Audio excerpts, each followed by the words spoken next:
started with our second panel. Everyone will take photos.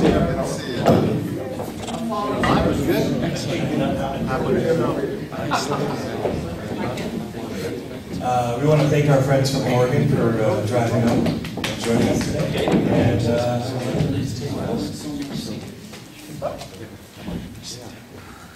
so, I guess we'll introduce ourselves and then kind of get started. And I'm Leslie March, and I live in Hillsboro, Oregon. And but I'm originally was actually born in Seattle. It's pretty unusual. Yes. And anyway, I work with the Sierra Club Nuclear Free campaign, which has had starting maybe 5 or 6 years ago, but just in the last 2 years, we've really had a big campaign, and it's all volunteer driven, and there are like 14 people that are on a steering committee, and then probably about 60 to 70 activists across the country. So when people were talking about groups at different reactors, and Chuck was kind of looking, oh, she knows them. Yeah, that's kind of what I do, is I try to coordinate the groups and try to get people to work on issues locally, but also as a national force. So hopefully we can build enough momentum to wipe out nuclear power permanently.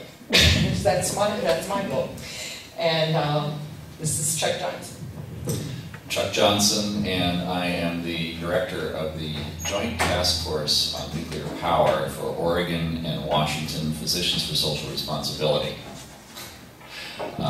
This task force was formally founded last summer. Oregon and Washington PSR, a number of individuals within the organizations and people, other concerned individuals in Oregon and Washington saw the accident at Fukushima and realized that we have a similar type of reactor in our own region, and that this was a much graver thought than we had previously realized, and so we felt that we should investigate it and then work to close it down after having looked at it and decided that this should be a priority for our organizations. We formed this task force and have been working with Leslie and Heart of America Northwest, Columbia Riverkeeper, a new group that's formed in Portland called No Nukes Northwest, and the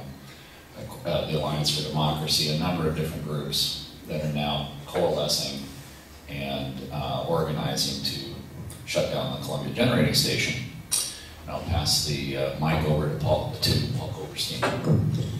Good morning, I'm Paul Koberstein. I'm working with these guys doing some research on CGS, and some of the stuff I found has really shocked me, and so we'll talk about that in a while. I just want to say one thing about earthquakes by the moment.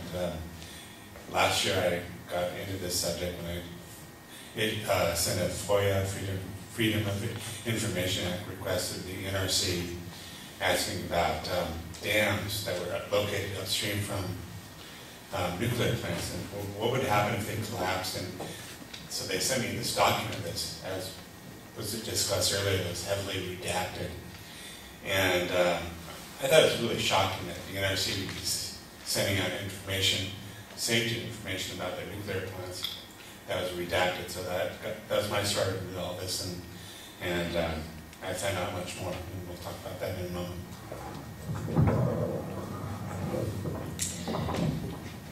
Okay, so this presentation was developed for activists, and for some people, some of the information may be kind of elementary, but mostly we want to teach people about how to talk about Columbia Generating Station. One of the first things one of our allies suggested that is we always make sure that when we're talking about it that we add nuclear power plant. Columbia Generating Station sounds so benign. So we have found, and I know from personally from like tabling last summer at different street fairs in Oregon, very few people know that there is a nuclear power station at Hanford, and that it is like 169 miles as the crow flies from Portland, and about 159 miles from Seattle. You also, when you look at later on we have a map of the 50-mile radius, Yakima, Walla Walla's right on the edge, the Tricities, which are expanding, Kennewick, Richland, and Pasco have quite a large population, and it's also a major part of Washington's agricultural belt. And Columbia Generating Station, where it sits near the Columbia River. It's not directly on the river, but it is about 3 miles from the river. So it was, the model was made by GE. It's a Mark II, which is similar to the Fukushima models. And if there was to be a Fukushima-type accident at CGS, all of us downriver, including Portland, would be devastatingly affected. Slide, are you doing the slides? Yeah. Okay, next slide. Okay, and as Chuck talked about, we are developing a coalition of groups, and hopefully I'll be giving this at some point where I'll have more slides of coalition groups than material. Nice. Okay, so we're going to, next slide. Talk about Columbia Generating Station. It is the only nuclear power plant in the Northwest, and it uses boiling water. It's a boiling water reactor, which means it just boils water to create electricity. And it's uranium fueled, and as I said before, actually, we need to adjust this slide because the 220 miles from Portland is driving.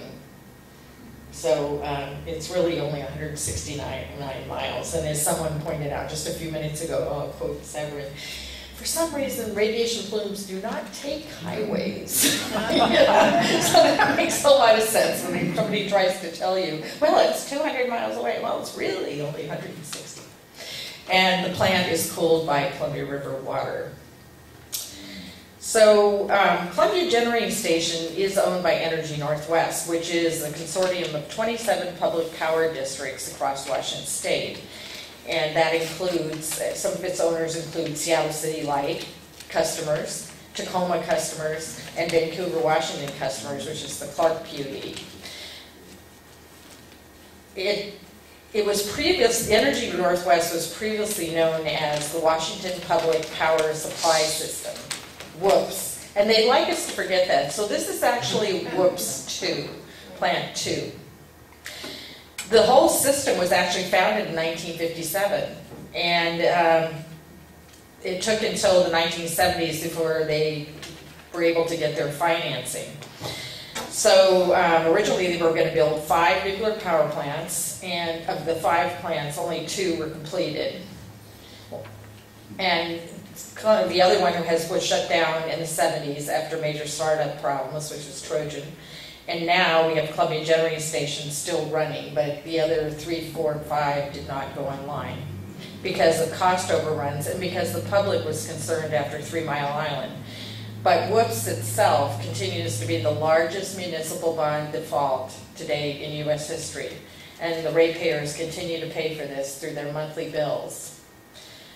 My personal aside on this is my very first job. I was working for a bank, and part of my job was to value the WPPSS bonds, and they kept going down every day, and I'd have to call the bond distributor and say, your customer doesn't have enough collateral because we had loans that were based on the value of the bonds. You have to bring me more bonds, and it eventually ended up boxes of bonds to cover a relatively small loan amount. So for me being, my early 20s and just kind of learning about finance and banking, it was a bad life lesson. And it was a bad life lesson for a lot of people who lost their life savings by buying these bonds. And then in 1998, magically, an advertising agency suggested a new name for WPPSS, Energy Northwest. So WPPSS is no longer talked about. Next slide. So CGS has generated electricity for 29 years, but it only supplies 3.9% of the region's needs. So it's really a relatively small blip in our energy demand. Next slide. So this is what we really want to talk about. Nuclear power is dirty, dangerous, and expensive. And if you're having conversations with people who don't know a lot about nuclear power, this is a good way to get that point to them.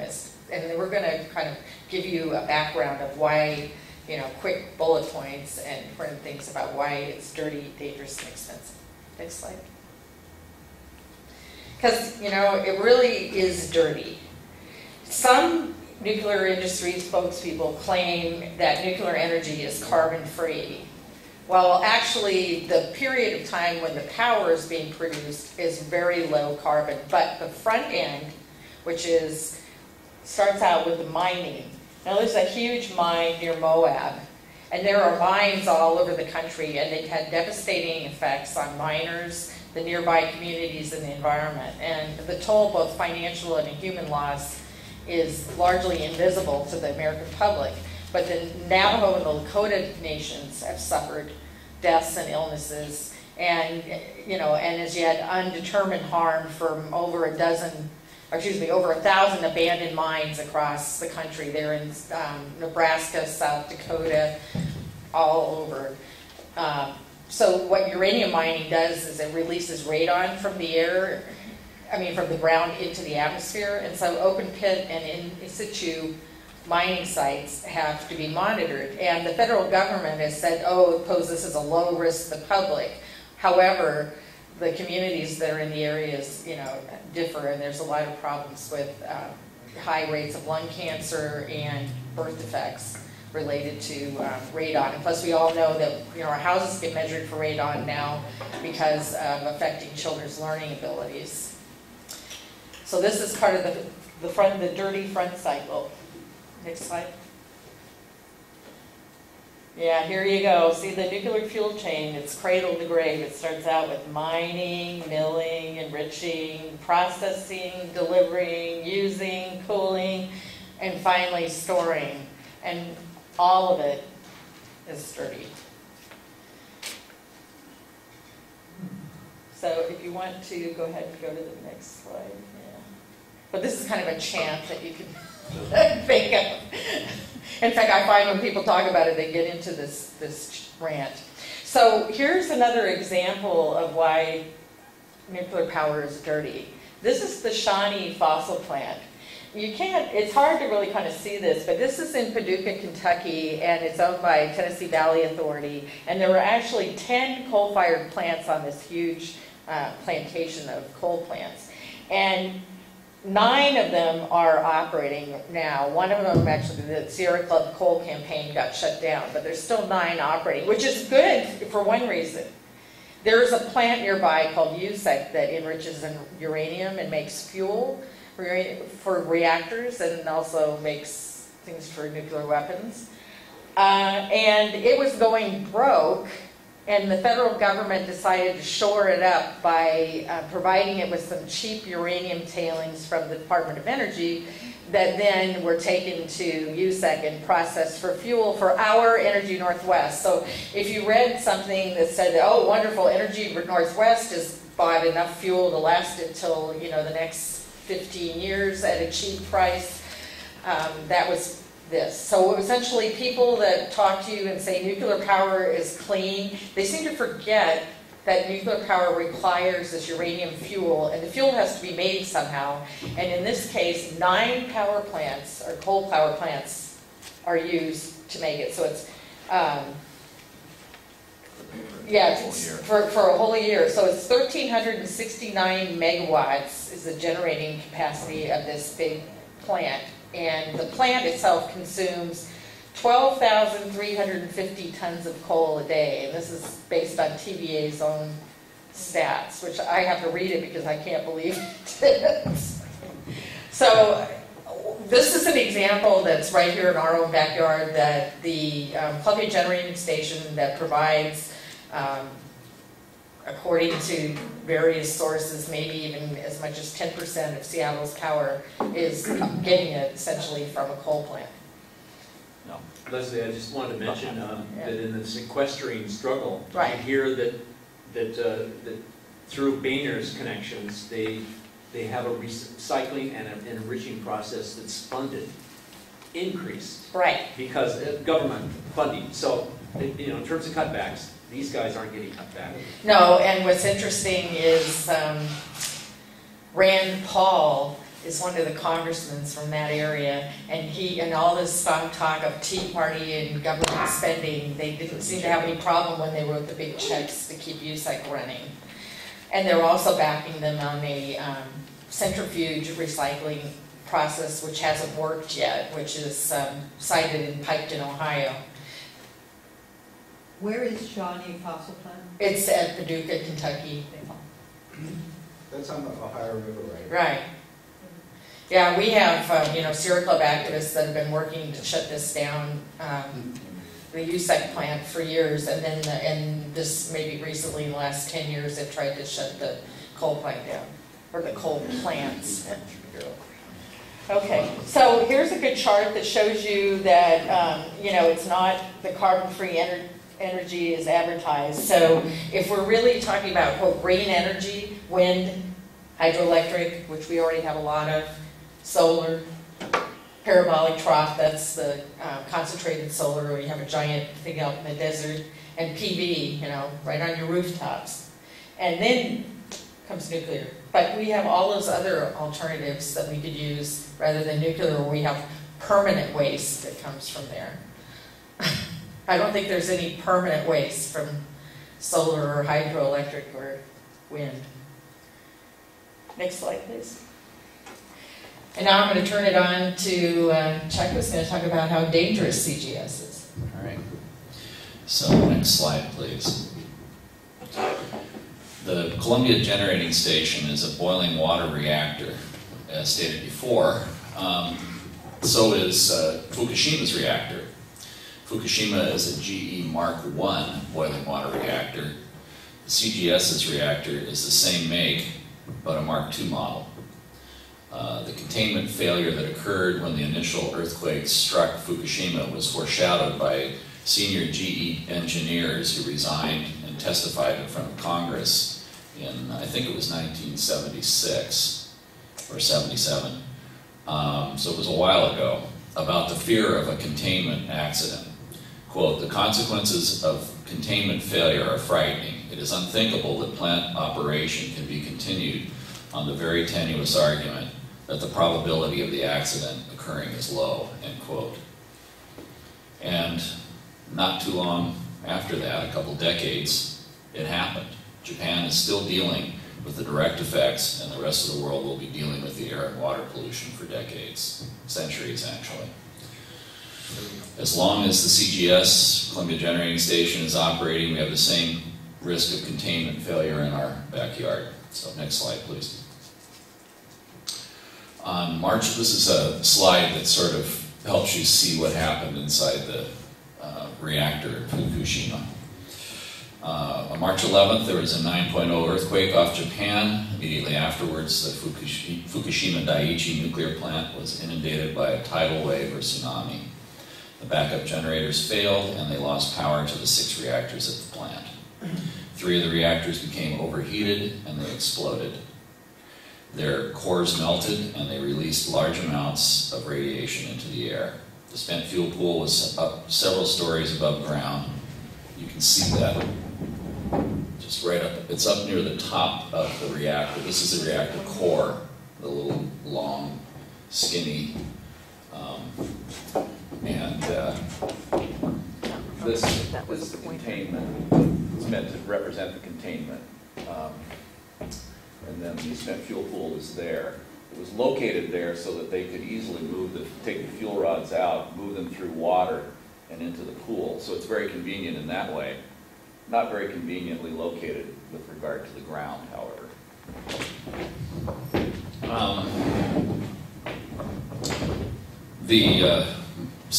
This was a Mark I reactor that melted down in Fukushima. The CGS is a Mark II reactor. It's a similar design. The containment is identical. With the torus is slightly different. The bottom part, you heard Arnie Gunderson, if you were here last night, talking about the watery area at the bottom where they're trying to suppress the cesium and contain it. The torus is slightly different in the Mark II, but the NRC has already admitted that the Mark II reactor is just as vulnerable to containment failure as the Mark I. And we'll talk about remedies in a minute. The Mark II shares the flaws of the Mark I in that it was designed without sufficient room for containment. These are small, they're about 1/6 the size of a normal nuclear power plant containment. GE engineers testified, as I said, in '76 that the design was flawed. Their findings were that in the event of a fuel incident, the tower was projected to explode. And this is what happened in Fukushima. The hydrogen escaped through the top of the reactor, these bolts. It was under so much pressure that the gas came out and found a spark somewhere inside this area and blew the top off of it. It may have been from the cladding of the fuel rods inside too. Right.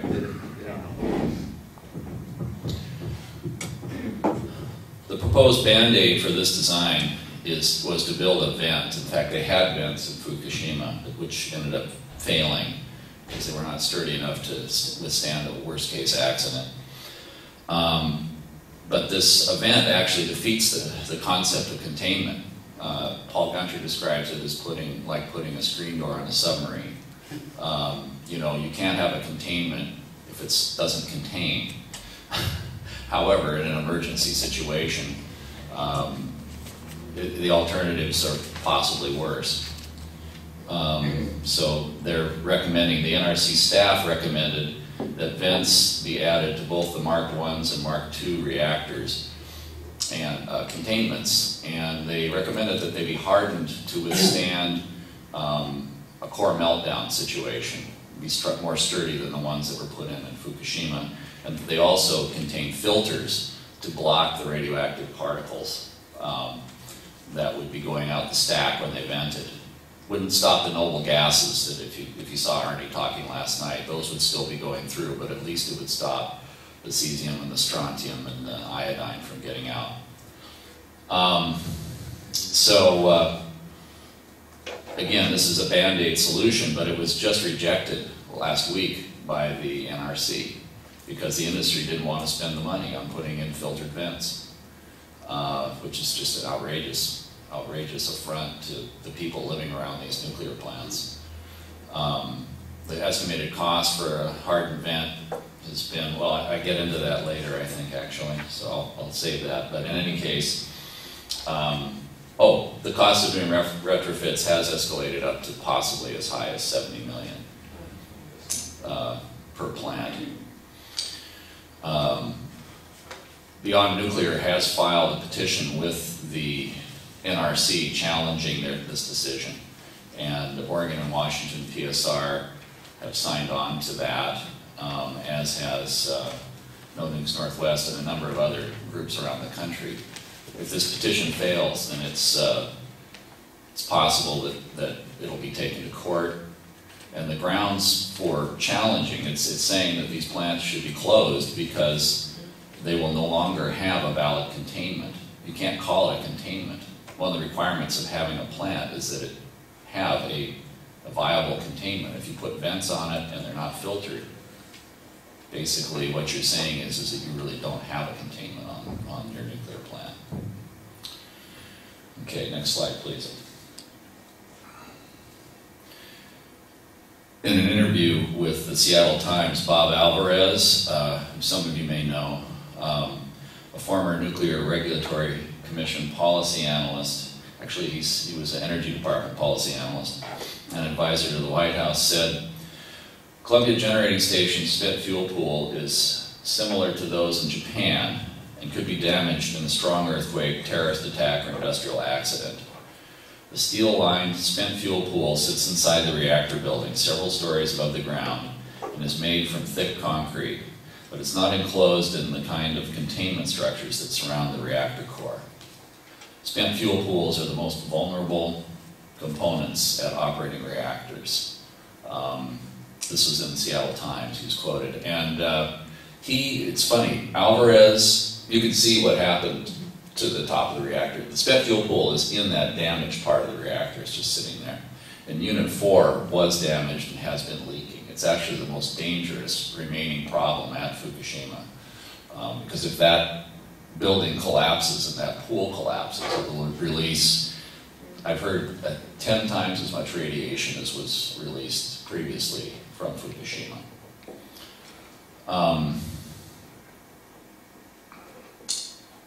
Okay, go ahead. Next slide, please. Chuck, you didn't mention that there's plastic wrapped around that reactor now. Yeah, that's true. No, I didn't actually. Where's the hope? Where's the hope? Okay, the Columbia Generating Station has been in production for 29 years of its 40-year design life. It's approaching obsolescence, and yet the Nuclear Regulatory Commission has renewed its license for another 20 years. It was supposed to be shut in 2023, and they applied as part of a nationwide effort of all nuclear plant operators. They applied for a relicensing well in advance of running out of their license, and so they're now licensed to operate for another 30 years. They've operated about 30 years at this point. And the other thing, when Gunter was here, he talked about where accidents had occurred in nuclear plants. This bathtub curve is a way that people talk about the way that a new product has a life cycle. When you begin to develop a toaster or whatever else, when you're first developing it, you have some bugs to work out. 3 Mile Island occurred within the first couple of months of operation. The same with Chernobyl. Those are both accidents that occurred in very young reactors. Now what we can expect to see, and what we saw in Fukushima, was a reactor that had almost, one of them had almost operated for 40 years. You're going to see reactors having breakdowns within them, or end-of-life failure rate should increase, and so these reactors become increasingly dangerous to operate, particularly if you don't stay on top of the different types of things that need to be repaired and replaced. Next slide. So some of the problems today, we've had safety issues. Paul's actually going to get into these details a lot more than I will, but one of the really egregious problems they had that they just announced this last year, in April of 2012, the NRC cited the Columbia Generating Station's management for an incorrectly calibrated monitor that measured radioactivity of discharges into the air. The miscalibration occurred for 11 years. May not have been coincidental, by the way, because the reactor was being operated at an elevated rate, about twice the amount of radiation was being emitted by that reactor as would be normally emitted, and Paul can talk some more about that.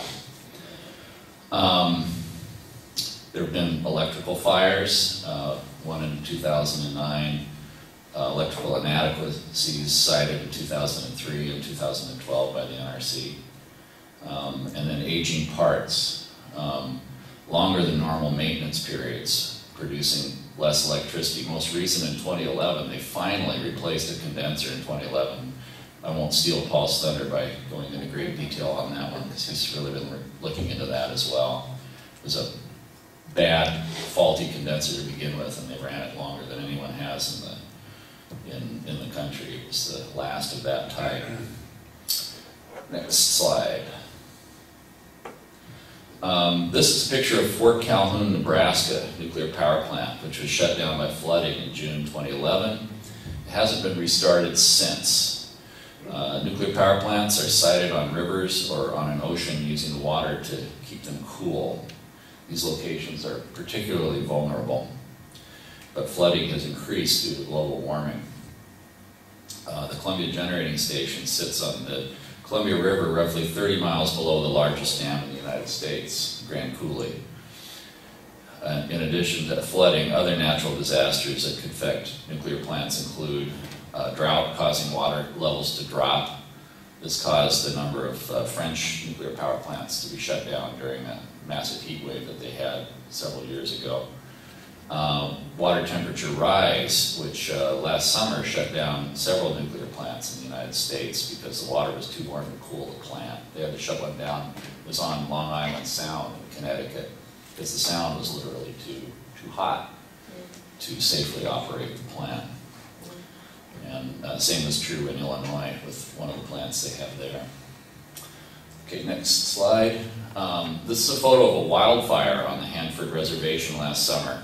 One recent fire burned 3,000 acres of the reservation and temporarily closed down 2 highways. Wildfires are an annual risk in the Mid-Columbia area. Next slide. The recorded earthquake of 1872, just talking about earthquakes, whose epicenter was 50 miles from Hanford, was a magnitude 7.4. The Columbia Generating Station was built to withstand a 6.9 magnitude earthquake. And this was relatively close to Grand Coulee, too, which is interesting. That's one of the accident scenarios, is the loss of the Grand Coulee Dam. Let's see, go ahead. New research, you just heard about this. keep flashing. Okay, and again, with the Grand Coulee, continue on. A similar dam breach and ultimate collapse happened in the Teton Dam in 1976. 300 square miles were flooded, with 2 towns destroyed and 11 people killed. All right, continue on. Okay, this shows you, these are all the dams on the Columbia River Basin. And the red ones are federal dams, and the yellow ones are dams that are owned by other people. A lot of them are other utilities, other public utilities. You can see, okay, Hanford's right here. This is where Hanford's located. And then this is Grand Coulee. The accident scenarios that the NRC looked into the last couple of years, and they have looked at Columbia Generating Station as a place where potentially floods could be a problem for the reactor. They said it was only credible that Grand Coulee would go and then the rest would follow. They said that if you had failures of any of these Canadian dams, that they would not cause Grand Coulee to go out.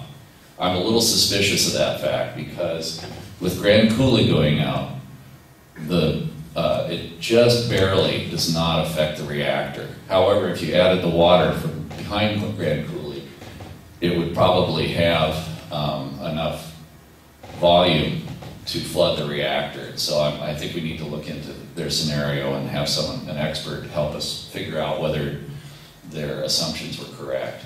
But the Grand Coulee breakdown would be pretty bad anyway. If that's the largest dam in the United States, the volume of water would be such that Richland, Washington would be under 16 feet of water.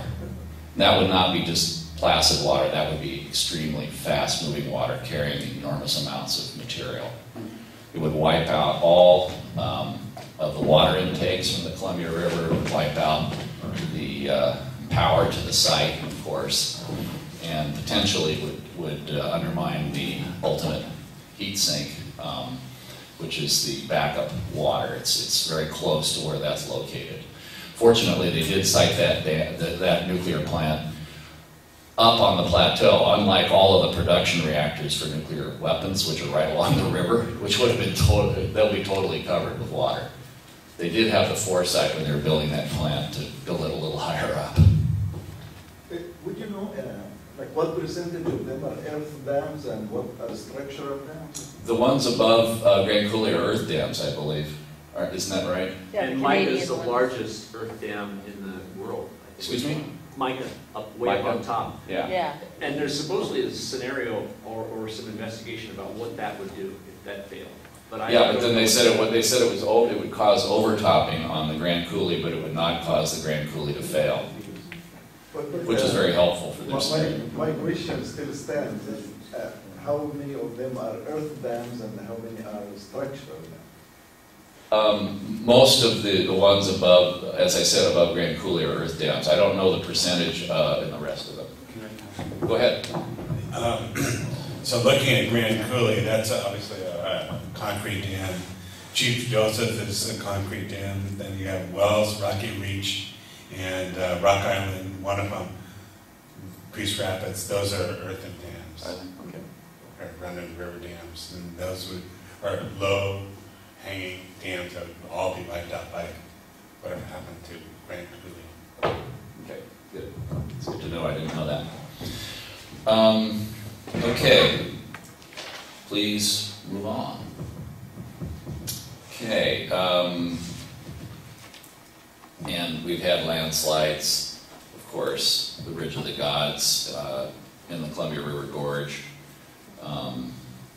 was a major event. I'm not sure how this slide really relates to anything. We probably should take it out. Some of the Missouri floods came all the way from Montana. That's true. Yeah.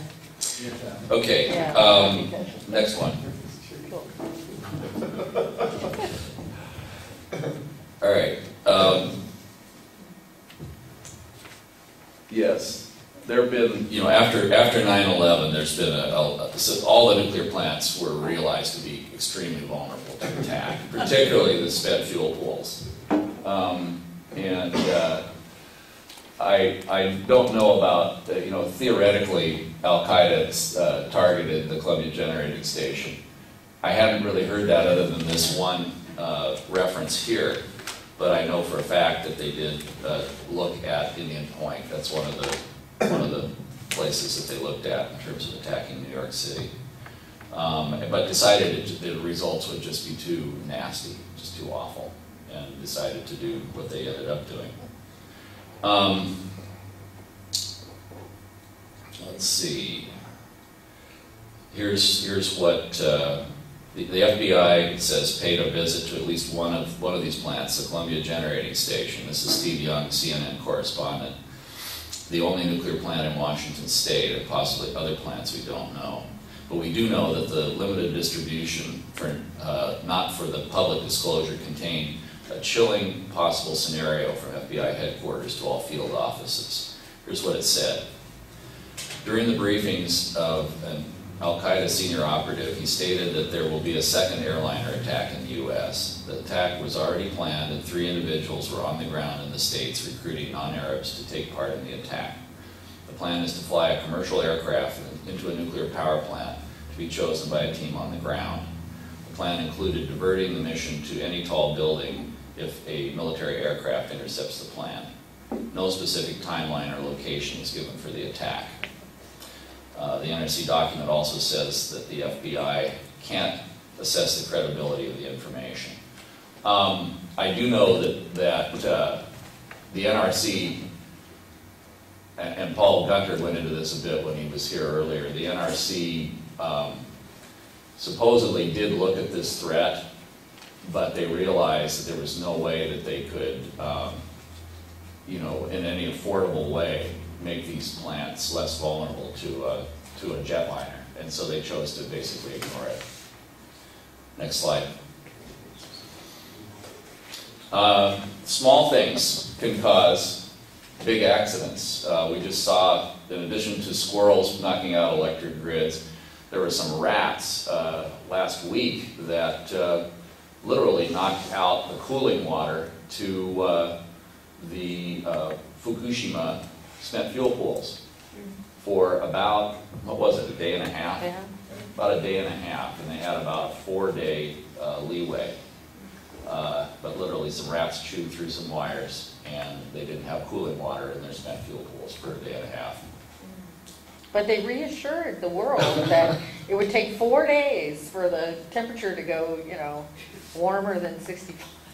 Yep, so we had 4 days till we had 2.5 days to spare. We were Armageddon. fine. Yeah. Did they get the rat? What? Did they get the rat? Well, the rats got themselves. Well, It kind of sounds like maybe They TEPCO fried made that themselves. up, but Oh, you're so calculated. No. We were talking about drawing cartoons of rats eating, you know.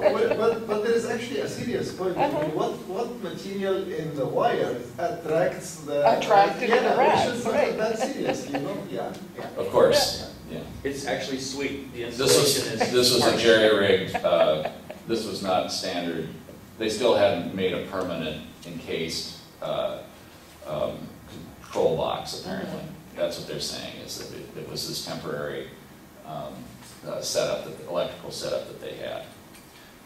Okay, so, and then there's also this issue of solar flares, which they've talked about in terms of knocking out electronics, and potentially you could have a massive knockout of electronics, and it would could make it very difficult to bring back power to an area for really long periods of time, months, as I understand it. So that could be another way that a nuclear plant could melt down.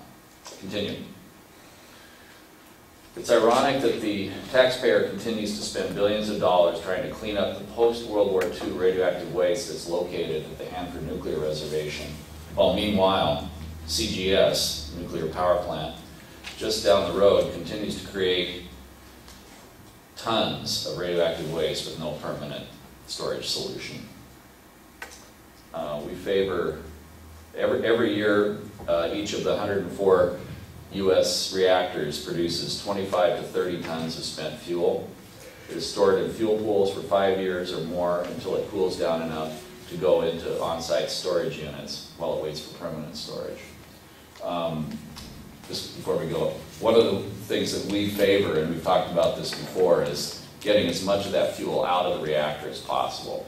Columbia Generating Station has about half of its fuel that it's generated over the last 30 years still in the reactor. Bob Alvarez says... Still in the spent fuel pool. Excuse me, in the spent fuel pool, right. Alvarez says that if that were released in a catastrophic accident, a breakdown of that spent fuel pool, it would be a larger accident than has ever occurred, larger than Chernobyl, larger than Fukushima. And we favor hardened on-site storage. On-site storage is better if it's in dry casks. At Fukushima, the dry cask storage was not harmed by the accident, by the earthquake and tsunami. It's sturdier just in and of itself. We can make it sturdier still by hardening it, but get it out of the pools where it's no longer a danger. We could take another 10 years worth of waste out of that current spent fuel pool and reduce by 2/3 the threat to the region without shutting the plant, although shutting it would help us even further. Next slide. Okay.